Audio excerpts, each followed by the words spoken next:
यीशु TV के सभी दर्शकों को मैं स्वागत करता हूं। साथ ही साथ मैं ब्रदर केविन, उनके माता और पिता को भी इस प्रोग्राम में मैं स्वागत करता हूं। धन्यवाद। इस समय तक हम ब्रदर केविन के माता और पिता की बात सुन रहे थे। अभी मौका है कि हम ब्रदर केविन की बातों को सुने। ब्रदर जी, क्या आप हमें यह बता सकते हैं कि आपकी पुरोहित यात्रा कैसे था? बचपन में कभी नहीं सोचा था कि पुरोहित बनूंगा। कभी मन में ऐसी इच्छा भी नहीं आया था कि पुरोहित बनना है। पारिश में जाता था। मम्मी पापा हमेशा संडे को चर्च ले जाते थे। ऑल्टर बॉय भी था बहुत साल तक, लेकिन ऐसे कभी मन में इच्छा नहीं आया कि कभी पुरोहित बनना है या इस लाइन में ज्वाइन करना है, प्रभु की सेवा करना है, दूसरों की सेवा करना है।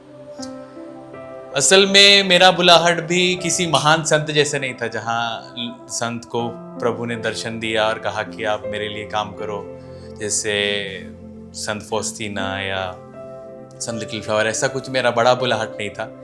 मैं अपनी बुलाहट को संत पीटर के या संत अंद्रयास के जैसा समझता हूँ, जहाँ केवल प्रभु ने कहा मेरे पीछे हो मेरे पीछे आ जाओ, और मैं बस बिना कुछ सोचे समझे उनके पीछे चले आया। तो मेरी बुलाहट की शुरुआत मेरे माता पिता द्वारा ही हुई। मेरे परिवार में प्रार्थना द्वारा, गिरजा जाने द्वारा, संस्कारों को ग्रहण करने द्वारा ही मेरी जो इनिशियल बुलाहट थी वहीं से शुरू हुई। फिर धीरे धीरे मेरे माता पिता को हमारे retreat centre, divine mercy retreat centre के बारे में पता चला। हजारीबाग में जो डिवाइन मर्सी रिट्रीट सेंटर उसके बारे में पता चला। तो हम वहाँ रेगुलरली जाने लगे, प्रार्थना के लिए, साधना के लिए, रात्रि जागरण के लिए। तो मन में जब वहाँ जाता था तो मन में सुकून सा लगता था, अच्छा लगता था कि ये कुछ अलग है। यहाँ फादर लोग हैं, वचन सुना रहे। पहली बार इस तरह का वचन को एक्सप्लेन करते हैं, वचन को तोड़ते हुए लोगों को बांटते हुए देखा। तो एक मन में इच्छा पनपने लगा कि कुछ तो स्पेशल है इस जिंदगी में, कुछ तो अलग है इस जीवन में। फिर एक दिन, जैसे मम्मी ने अपने इंटरव्यू पहले सुना होगा कि 10th के बाद हम लोग ने, मेरे और मेरे भाई ने निर्णय लिया कि हम कुछ समय के लिए हजारीबाग में सेवा करने के लिए जाएंगे। तो सेवा करते करते जब आखिरी समय कुछ आया तो मेरा और मेरा एक दोस्त था, वो अभी नहीं है लेकिन था, हम लोग दोनों ने यह निर्णय लिया कि अचानक से हम ऐसे बैठे हुए थे, अचानक से हमने निर्णय लिया बात करते करते कि ये जीवन अलग है, हमें भी इस जीवन में आगे बढ़ना है। हमने बोला, वो उसने मुझसे पूछा, तो मैं सोचा कि ये बात तो कुछ सही, अच्छा बोल रहा है। हाँ, मुझे भी बहुत इंस्पिरेशन मिला प्रभु का वचन सुनकर, लोगों को देखकर, चंगाई जो लोग महसूस कर अपने जीवन में, जो लोग ये प्रभु से आकर्षित हो रहे, वो सब देखकर मन में कुछ परिवर्तन हुआ। और जब उसने पूछा तो क्या बोलते, वह जो इच्छा थी वह फिर से जाग गई। तो मैं बिना कुछ सोचे समझे मैं उसको बोला कि हाँ ठीक है, मैं भी जाऊंगा आपके साथ सेमिनरी ज्वाइन करने। फिर हम लोगों ने, मेरे मम्मी पापा को इसके बारे में कुछ नहीं पता था। हम लोग अचानक से डिसीजन लिए, हम लोग दोनों रात को एक बार बैठे हुए थे, अचानक डिसीजन लिए कि हम लोग जाएंगे सेमिनरी ज्वाइन करने। वहाँ सिस्टर थी, एक सिस्टर, उनको बोला कि सिस्टर जी ऐसे ऐसे सोच रहे हैं, तो सिस्टर ने सपोर्ट किया। फिर हम लोग जैसे तैसे डर के फादर के पास गए, फादर को बोले। उसके बाद फादर तो पहली बात देख के चौंक गया कि हम लोग को कभी फादर नहीं सोचा था कि हम लोग सेमिनरी जाएंगे। तो फिर फादर ने बोला आप मम्मी पापा से बताए हैं, पूछे? तो बोला कि अभी तक तो नहीं पूछे। फिर हजारीबाग का सेवा करने का अंत आ गया। मम्मी पापा हम लोग को लेने आए वापस आश्रम। तो हम घर वापस गए। उसके बाद हम लोग 10th लिख के पास हुए थे, तो 11th-12th में एडमिशन लेना था। तो 11th-12th में एडमिशन लेने के लिए मेरे पापा मम्मी ने पूछा कि आप कौन से कॉलेज या स्कूल में एडमिशन लेंगे। तो मैंने बोला कि मेरा ऐसे इच्छा है, मेरे को ऐसे ज्वाइन करना है। तो आपने सुना होगा इंटरव्यू में बहुत खुश थे, वो बोले कि बहुत खुश थे, लेकिन मेरे को ऐसा लगा कि थोड़ा सा संकोच किया उन्होंने शुरू में, क्योंकि ये बहुत ही क्या बोलते, अलग ही चीज़ था जो उन्होंने कभी एक्सपेक्ट नहीं किया था। ऐसा मैंने डिसीजन लिया तो थोड़ा सा वो लोग हिचकिचाए शुरू में, थोड़ा सा। हाँ, शायद मतलब कि मेरे ऊपर भी शायद भरोसा नहीं होगा, ये कहाँ से एक महीना वहाँ रह के बोल रहा है कि मेरे को फादर बनने जाना है, सब बोला। तो मैं सोचा, मैं तो पता नहीं, फिर भी मेरे अंदर एक कन्विक्शन था, एक दृढ़ता थी। हाँ, अब डिसीजन ले लिया है तो ये जीवन एक बार देखना है क्या है। फिर ऐसे कैसे तैसे उस समय का घर का माहौल थोड़ा सा टेंस हो गया। उसके बाद मेरे भाई का एडमिशन हो गया। उसके बाद मैं भी एकदम दृढ़ था, बोला कि नहीं मैं तो सेमिनरी नहीं जाऊँगा। तो मम्मी पापा जैसे तैसे मनाया, उनको मान गए। उसके बाद मैं फादर से बताया, हमें पापा मान गए कि हाँ, फादर से बात कर ली कि हाँ ठीक है मेरा बेटा जाएगा। सब तैयारी सब किए कि आके ले जाना है, क्या क्या करना है, क्या क्या डॉक्यूमेंट चाहिए, क्या क्या सामान चाहिए, वाइट शर्ट ब्लैक पैंट चाहिए, वो सब लेके हम लोग फादर के साथ यूपी बरेली हम लोग का पहला मैंने सेमिनरी ईयर शुरू किए।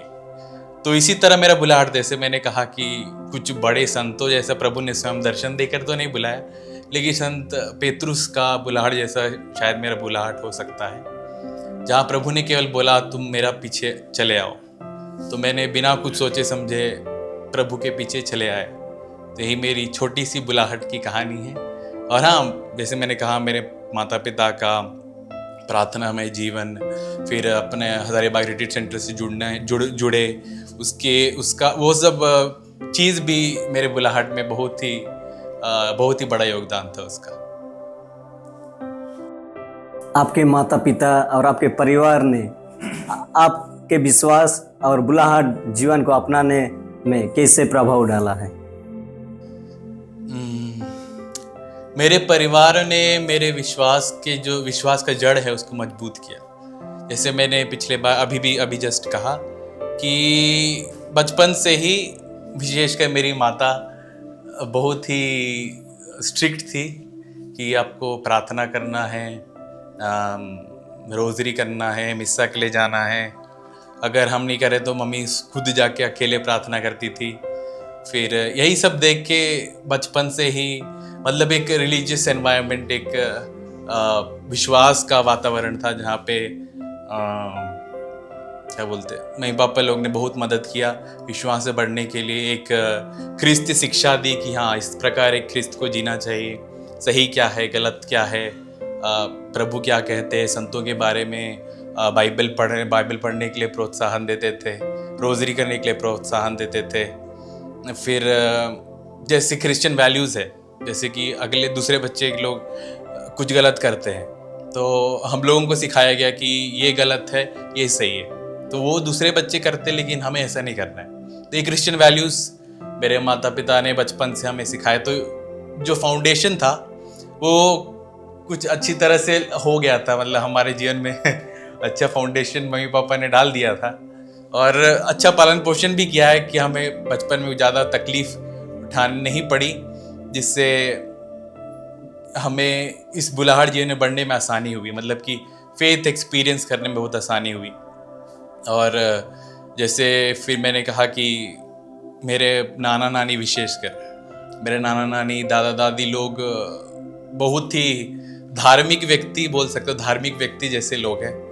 तो बहुत ही सहायता किए। कुछ साल में अपने नाना नानी के साथ था बचपन में, तो वो लोग रोज़ मुझे गाड़ी में, साइकिल में गिरजा ले जाते थे।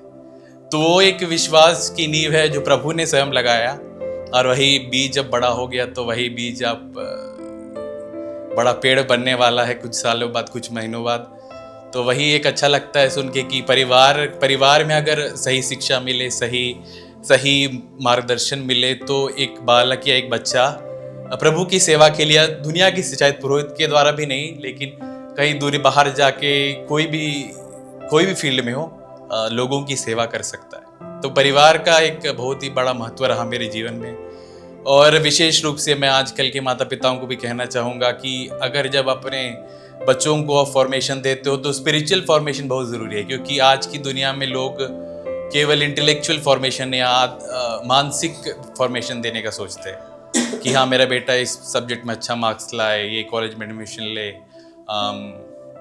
ये यूनिवर्सिटी जाए, ये डिग्री करे, ऐसा करे वैसा करे। लेकिन जब वैल्यूज़ की बात आती है कि मेरे बच्चे के अंदर ऐसे वैल्यूज़ होने चाहिए कि अगर मेरा बच्चा अगर एक बहुत बड़ा पॉलिटिशियन है, बहुत बड़ा ऑफिसर है, तो पढ़ाई करके ऑफिसर बना, पढ़ाई करके इंजीनियर बना है। लेकिन जब उसके सामने एक सिचुएशन आता है कि एक गरीब आदमी है और एक अमीर आदमी, अब गरीब आदमी सह रहा है, तो वो गरीब आदमी की सेवा करने के लिए उसके अंदर मॉरल वैल्यूज़ होना चाहिए। वो मॉरल वैल्यूज़ परिवार से आता है, बड़ों से आता है, सीखने से आता है। तो ये परिवार मेरे जीवन में बहुत ही महत्वपूर्ण स्थान रखा है और मेरे फॉर्मेशन में बहुत ही मददगार रहा है। क्या आप हमारे दर्शकों को यह बता सकते हैं कि आप तक जो तैयारी कर रहे हैं आप, उसमें आपका सबसे आनंदमय और कठिन हिस्सा कौन सा है? बहुत सारे सफलतापूर्वक या बहुत सारे अच्छे चीज़ इस दुनिया इस सेमिनरी फॉर्मेशन में हुए हैं। जैसे कि जब मैं सेमिनरी में आया तो घर से अकेला था, मतलब घर की प्रोटेक्शन से हट के सेमिनरी में आया। तो सेमिनरी में आके देखा कि इतने सारे पर लोग हैं, दूसरा जगह से है, अलग अलग सोच विचार के लोग हैं। कोई किसी को इंग्लिश तक नहीं आता है, किसी को हिंदी तक बोलने नहीं आता है, किसी के माँ बाप बहुत गरीब है, किसी के मिडिल क्लास है, किसी के अमीर है। तो ऐसा देखने से मुझे थोड़ा सा अनकंफर्टेबल लगा शुरू में कि इतने सारे अलग लोगों के साथ कैसे रहूँगा। जब सेमिनरी फॉर्मेशन शुरू किया उस समय सबसे अच्छा भाग मेरे को ये लगा कि सब एक साथ मिलकर प्रार्थना करते थे, प्रभु का अनुभव करते थे, आराधना करते थे, रोजरी करते थे। फिर सबसे बढ़िया फॉर्मेशन का एक ईयर बोलने से मेरे लिए नोविशिएट का साल था। नोविशिएट वह समय होता है जब हम एक साल बिना पढ़ाई किए प्रार्थना में समय बिताते हैं, काम करने में समय बिताते हैं। तो वो समय बहुत महत्वपूर्ण था क्योंकि उस समय ही मैंने ये डिसीजन मतलब श्योर किया कि हाँ, कि मुझे पुरोहित बनना है। हाँ, ये लाइन मेरे लिए सही है, ये जो जीवन मैंने चुना है वो सही है। और विशेष रूप से एक और जगह है, जब मैं सेमिनरी ज्वाइन किया उसके बाद ट्वेल्थ खत्म होने वाला था मेरा, तो मैं डेली स्कूल जाता था। तो एक कंप्यूटर सर थे मेरे, तो कंप्यूटर सर मेरे को जानते थे अच्छा से, तो मेरे को बोले, केविन आप इतने टैलेंटेड हो, इतने सारे आपका ये सब पापा यहाँ मम्मी यहाँ हैं, आप इतने सारे कैपेबिलिटीज़ है, आप सेमिनरी ज्वाइन क्यों किया? आप कुछ फिजिक्स केमिस्ट्री ऐसा कुछ पढ़ के इंजीनियर डॉक्टर कुछ बन जाता। इसमें ये सब पढ़ने से क्या फ़ायदा? आप इतना अच्छा चीज़ कर सकते हैं, ध्यान से करने से क्या फ़ायदा? आप कुछ अच्छा कीजिए, आप फिजिक्स पढ़िए, केमिस्ट्री पढ़िए, कंप्यूटर साइंस पढ़िए। तो मैं कुछ नहीं बोला उस समय उसको। फिर मैं विचार किया उसके बारे में, नोविशिएट में आके थोड़ा सा ज़्यादा विचार किया, तो मुझे पता चला कि ये सब चीज़ें तो केवल पृथ्वी की मतलब कि जैसे कि फिजिक्स पढ़ेंगे हम, केमिस्ट्री पढ़ेंगे, कंप्यूटर साइंस पढ़ेंगे, इससे भी बढ़कर अगर कोई चीज़ है तो वो ईश्वर को समझना है, ईश्वर को जानना है, ईश्वर की सेवा करना है। अभी फिजिक्स केमिस्ट्री या कोई दूसरा सब्जेक्ट कोई भी पढ़ ले, उसमें मुझे एक पर्टिकुलर फील्ड में, एक पर्टिकुलर क्षेत्र में नॉलेज होगा, एक पर्टिकुलर सब्जेक्ट में मैं आगे बढ़ूंगा। लेकिन जब ईश्वर के बारे में पढ़ते हैं, अपने साल्वेशन, अपनी मुक्ति के बारे में पढ़ते हैं, क्योंकि हमारा जीवन इस धरती तक सीमित नहीं है। इस धरती हम विश्वास करते हैं, ख्रिस्त विश्वास है कि हम इस धरती के बाद एक दूसरा जीवन भी है। तो इस विश्वास पे मैं अपने सवाल को रखा कि ये सब्जेक्ट या ये फील्ड चूज करने में क्या मुझे मुक्ति मिलेगी, या सबसे अच्छा मार्ग क्या है? सबसे अच्छा मार्ग और सबसे उत्तम मार्ग मुझे लगा कि पुरोहिताई जीवन है, जिसमें हम प्रभु के लिए कार्य करते हैं, प्रभु के लिए ये जीवन समर्पित करते हैं, और अपने आप को तो समर्पित करते ही हैं और दूसरों को भी इस जीवन की ओर, इस मुक्ति की ओर आकर्षित करने का प्रयास करते हैं। तो हाँ, मतलब कि यही सब चीज़ें मेरे जीवन में हुई और बहुत ही अच्छी चीज़ें थी, और कुछ बुरी चीज़ें भी हुई, जैसे कि कभी कभी प्रार्थना में बहुत ही आलसीपन, सूखापन, कभी कभी इस जीवन में हमें पर्पस नहीं पता चलता है, क्योंकि हम रूटीन के अनुसार चलते हैं। हमारे जीवन में क्या पर्पस है, चलते चलते रूटीन में चलते हम भूल जाते हैं कि हमारा पर्पस क्या है, हम क्यों यहाँ आए हैं, क्यों इस जीवन को चुने हैं। क्योंकि हमारे लिए एक सेट टाइम टेबल है कि इतना से इतना बजे तक ये करना है, इतना से इतना बजे तक ये करना है। तो हमारे मन में वो ख्याल आता ही नहीं है कि आखिर में हमारा एंड गोल क्या है। फादर बनना एंड गोल नहीं है, मैं कहूँगा फादर बनना एक पार्ट है, उसका एंड गोल है प्रभु की ओर आकर्षित करना और अपने आप को भी उस मार्ग पर ले जाना। सो बहुत बार जब ऐसे रूखापन आया, सूखापन आया, तब थोड़ा सा डर लगा, थोड़ा सा डगमगाए, फिर प्रार्थना में मजबूत हुए। उसके बाद धीरे धीरे प्रभु ने सहायता किया, उसके बाद आगे बढ़े और आज सेकेंड ईयर थियोलॉजी कर रहे हैं। प्रभु की कृपा से पढ़ाई कर रहे हैं अच्छी तरह से, प्रार्थना करने में प्रभु ने साथ दिया है और अच्छे ब्रदर्स दिए जिसके साथ रह के अच्छा कम्युनिटी लाइफ जी सके।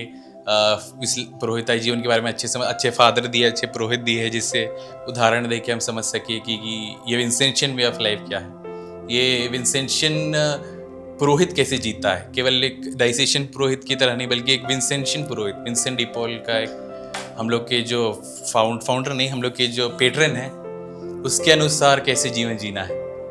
तो यह बहुत ही महत्वपूर्ण था मेरे जीवन में कि कभी कभी सूखापन था, लेकिन प्रार्थना द्वारा प्रभु की कृपा से आगे बढ़ते गए, आगे जीते गए और सफलतापूर्वक यहाँ तक पहुँचे हैं। और सब अगर कोई स्टेज ऑफ फॉर्मेशन सबसे थोड़ा सा डगमगा रहा था वो है मेरा रीजेंसी, क्योंकि रीजेंसी में मैं अचानक से नॉर्थ इंडिया से केरल चले गया। मुझे भाषा भी समझ में नहीं आ रहा था और फादर लोग का भाषा भी थोड़ा समझ में नहीं आ रहा था, ब्रदर लोग भी पूरे मलयाली लोग थे। तो उसमें थोड़ा सा मुझे हिल गया, थोड़ा सा मतलब कि वोकेशन नहीं, थोड़ा सा मुझे अपने आप को लगता था मैं कुछ नहीं कर पा रहा हूँ, शायद भाषा नहीं जानने की वजह से, लोगों का कल्चर अलग है, फूड अलग है, सब देख के अगर कोई स्टेज ऑफ फॉर्मेशन बोले तो ये है। लेकिन ऐसे बहुत सारे बीच में आते हैं पार्ट जब लगता है हाँ अभी कुछ नहीं कर पा रहे, अभी शायद प्रार्थना करनी चाहिए तो प्रार्थना नहीं कर पा रहे हैं, आराधना में बैठे हैं तो मन इधर उधर जा रहा है, मिस्सा बलिदान में भाग ले रहे तो प्रभु सही में उस रोटी और दाखरस के रूप में उपस्थित है, उस पर भी कभी कभी लगता है विश्वास करने में मुश्किल हो जाता है। मतलब विश्वास है लेकिन उस विश्वास को स्वीकार करना, समझकर उस रोटी और दाखरस को प्रभु के शरीर को स्वीकार करने में कभी कभी प्रॉब्लम हुआ। तो यही है मेरा मतलब कुछ सफलतापूर्वक कुछ सब चीज़ें अच्छी तरह गई है और उसमें कुछ रुकावट भी आए लेकिन मुझे लगता है कि अगर हम प्रभु से जुड़े रहे, प्रभु के साथ बने रहे तो हम ज़रूर इन मुश्किलों को पार करके प्रभु की जो इच्छा है, योजना है, उसके अनुसार आगे बढ़ सकते हैं। ब्रदर जी, आपने हमें बताया कि आपने कैसे कठिनाइयों का सामना करते हुए इस स्टेज तक पहुंच पाए और आज सेकंड ईयर थियोलॉजी कर रहे हैं। मेरा विचार यह है कि उन युवकों के लिए क्या संदेश है जो समर्पित जीवन जीने के लिए वह विचार करते हैं, उनके बारे में आप क्या संदेश देना चाहते हैं? युवकों को मैं दिल से ही कहना चाहता हूँ कि डरिए नहीं। मतलब कि जो भी आपके मन में इच्छा है, जो भी प्रभु ने एक स्पार्क, एक चिंगारी डाला है, उसको समझिए और डरना नहीं। मतलब कि हम बहुत बार डरते हैं कि मैं कमज़ोर हूँ, मैं इस योग्य नहीं हूँ, या इस जीवन में जी पाऊँगा कि नहीं, या ये जीवन मेरे लिए है कि नहीं। शायद हमें नहीं पता कि प्रभु ने हमें बुलाया नहीं, लेकिन जब प्रभु हमें छोटी सा हिंट देते हैं, छोटा सा एक चिंगारी देते हैं, तो हमें उस चिंगारी को स्वीकार करना है। जैसे कि जब मैं ब्रदर बनने के बाद रिट्रीट सेंटर में गया, कुछ दिनों के लिए था उधर, तो एक भैया मेरे को जानते थे, तो बोला कि आप चले गए हैं, अच्छी बात है। तो मैं बोला कि अब पता नहीं मैं यहाँ रह पाऊँगा कि नहीं। तो बोले कि आप रह लेंगे। बोला क्यों, आप ऐसा क्यों सोचते? तो बोला कि आपने प्रभु को चख लिया है, प्रभु को जान लिया है, इसलिए आप इस जीवन में रहने के लिए आपके लिए आसानी होगा। अभी जो कोई नया व्यक्ति जो प्रभु को नहीं चखा है, नहीं जाना है, उसके लिए जीवन थोड़ा मुश्किल है। इसलिए मैं युवकों से यही कहना चाहता हूँ कि आप डरिए नहीं। मतलब कि प्रभु को चखने में, प्रभु को समझने में, प्रभु को जानने में, प्रभु को महसूस करने में आपको कोई संकोच नहीं होना चाहिए। जब आपको मौका मिले, जब आपको अपॉर्चुनिटी मिले, जब आपको समय मिले, तो उस अपॉर्चुनिटी का फ़ायदा उठाइए। जब प्रभु आपको मौका देता है, जब प्रभु आपको यह बुलाहट देने का प्रयास करता है, किसी भी चीज़ में बुलाहट हो, तो उस अपॉर्चुनिटी को, उस समय को बर्बाद ना करें, उस समय को समझे, उस समय को उस संकेत को समझे कि प्रभु हाँ मुझे बुला रहा है, प्रभु मुझे इस मार्ग पर चलने के लिए प्रेरणा दे रहा है। और आज हमारी कैथोलिक कलीसिया में बहुत सारे अच्छे पुरोहितों की आवश्यकता है, अच्छे और पवित्र पुरोहितों की आवश्यकता है। तो उस अच्छे पवित्र पुरोहितों के लिए हमें अच्छी बुलाहट की भी आवश्यकता है। इसीलिए मैं सारी युवकों से, सारी युवतियों से निवेदन करता हूँ कि आप अपनी बुलाहट को समझे, आप अपनी बुलाहट को स्वीकार करें और कभी न समझे कि आप कमज़ोर है, कभी ना समझे कि आप में किसी बात की कमी है। प्रभु अगर आपके साथ है तो आपकी कमज़ोरी को, आपकी सारी जो गलतफहमियां हैं, सारी जो बुरी आदतें हैं, वो सबको प्रभु दूर करके, आपकी सहायता करके आपको ऊंचे स्थान पर जरूर ले जाएगा। ब्रदर जी, क्या आप हमें यह बता सकते हैं कि आप अपने फ्यूचर को प्रीस्टली लाइफ उसमें कलीसिया और दुनिया में क्या अंतर देखते हैं? कलीसिया और दुनिया में मैं अपने पुरोहिताई जीवन को एक जिम्मेदारी या एक प्रोफेशन नहीं समझता, एक सेवा का कार्य से, एक सर्विस समझता हूँ। और वो सर्विस मुझे यीशु द्वारा मिला है, क्योंकि हम में से कोई इस योग्य नहीं है कि हम प्रभु के पास है और उसकी सेवा करें। अब बाहरी जीवन में हम क्या देखते हैं कि लोग पैसे के लिए काम करते हैं। कोई भी प्रोफेशन हो, कोई भी कार्य हो, कोई भी काम हो, अगर हम कुछ भी लोगों को सर्विस करते तो पैसे के लिए करते, अपने स्वार्थ के लिए करते। लेकिन पुरोहिताई जीवन एक प्रोफेशन नहीं है, बल्कि एक जिम्मेदारी है, एक सेवा का कार्य है। तो इस सेवा को कार्य को करने के लिए हमें ये डिफरेंस समझना है कि क्या डिफरेंस है लोगों के बीच में और हमारे बीच में। ये डिफरेंस यही है कि हम इस जीवन में केवल सीमित रहने के लिए कार्य करने नहीं आए। हमारा लक्ष्य कहीं और है। हमारा लक्ष्य है प्रभु यीशु के साथ अनंत जीवन। अगर हमारा लक्ष्य धरती तक सीमित है तो हम अपने पुरोहिताई जीवन को एक प्रोफेशन की तरह देखेंगे, जहाँ पे हम कुछ सर्विस दे रहे हैं और हमें उसके बदले कुछ मिल रहा है। लेकिन अगर हम इसे सर्विस समझेंगे, सेवा समझेंगे, तो हमें ज़रूर कठिनाइयों का सामना करना होगा। हमें ज़रूर लोगों से बातें सुननी होगी, लेकिन उस समय भी हम ये इस बात में दृढ़ रहेंगे कि ईश्वर हमारे साथ है और हमारी रक्षा कर रहा है, हमारे साथ चल रहा है, और हमारा अंत में हमें ज़रूर पुरस्कार देगा, अंत में हमारे साथ ज़रूर रहेगा। और इस प्रेरणा के साथ, इस अनुग्रह के साथ हमें आगे बढ़ना है। इस मतलब को, इस अंतर को समझना है। और जब इस अंतर को हम समझ जाते हैं, तब हम जो भी कार्य करते हैं वो ईश्वर की कृपा के लिए होता है। जो भी चीज़ करते हैं वह ईश्वर की महिमा के लिए होता है। इसीलिए हम वचन में पढ़ते, प्रभु कहते हैं जो भी करो ईश्वर की महिमा के लिए करो। कहते हैं ईश्वर का राज्य आनंद और शांति का राज्य है। तो आनंद और शांति किसमें? आनंद और शांति प्रभु यीशु में। तो आनंद और शांति, हमें पूर्ण आनंद और शांति कब मिलेगी? जब हम प्रभु यीशु में आके मिलेंगे। और ये जो संसारिक चीज़ है वो सब हमें केवल कुछ समय के लिए आनंद और शांति देती है। अगर इस बात को मैं समझ गया कि हाँ, स्वर्ग में मेरे लिए अनंत काल तक आनंद और शांति प्रभु के साथ, तो मैं अपने आप को नहीं समझूंगा कि मैं कुछ बड़ा चीज़ दुनिया के लिए छोड़ के इस लाइन में आया हूँ। तो जब हम इस पुरोहिताई जीवन जी रहे हैं तो हमें इस अंतर को समझ कर ही आगे बढ़ना है, और लोगों को भी ये शिक्षा देनी है कि हमारा लक्ष्य या हमारा एंड है अनंत जीवन प्रभु यीशु के साथ, पिता ईश्वर के साथ और पवित्र आत्मा के साथ, स्वर्ग में संतों के साथ। ब्रदर केविन, अंकल और आंटी, आप सबों को मैं धन्यवाद देना चाहता हूँ, क्योंकि आपने अपने पारिवारिक जीवन के बारे में, कैथोलिक विश्वास के बारे में, बुलाहट के बारे में खूबसूरत से हमें बताया है और हमें प्रभावित भी किए हैं। मैं धन्यवाद देना चाहता हूं, क्योंकि आपने अपने समय हमें दिए हैं, व्यस्त रहते हुए भी, और कई प्रकार की बातें हमें बताए हैं कि कैसे हमें कैथोलिक विश्वास में आगे बढ़ना है, बुलाहट जीवन में आगे बढ़ना है। तो मैं मेरी और जय यीशु टीवी की ओर से धन्यवाद देना चाहता हूँ। जय यीशु।